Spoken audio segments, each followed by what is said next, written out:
Welcome to our channel. Today we how to subscribe with Blue Cross Blue Shield app for mobile ID cards. Easy tutorial step by step clearly. Open the Blue Cross Blue Shield app on your mobile device. If you don't have the app yet, download it from the App Store or Google Play. Once the app is open, tap on the Sign In button. Enter your username and password. If you haven't registered yet, select Register to create an account. Follow the prompts to input your personal information and create your login credentials. After signing in, navigate to the ID cards section. Look for an option that says Request Mobile ID Card. Tap on this option to proceed. Select the family member for whom you need the ID card. Confirm your selection and review the details. Once everything looks correct, tap on Submit or Request. You will receive a notification confirming your request. Return to the ID cards section to view your mobile ID card. Tap on the card to access it. You can save the card to your device for easy access. Keep the app updated to ensure the best performance. If you encounter any issues, visit the help section for assistance.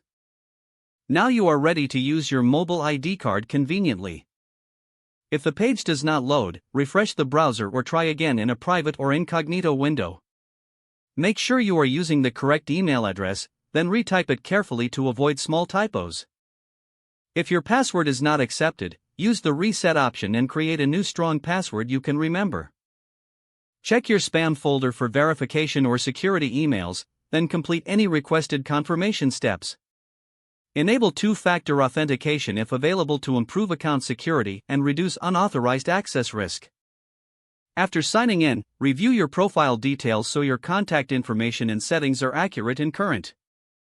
If you see an error message, note it down and try again after restarting your device and internet connection.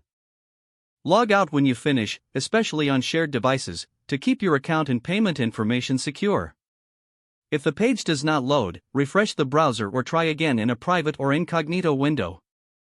Make sure you are using the correct email address, then retype it carefully to avoid small typos. If your password is not accepted, use the reset option and create a new strong password you can remember.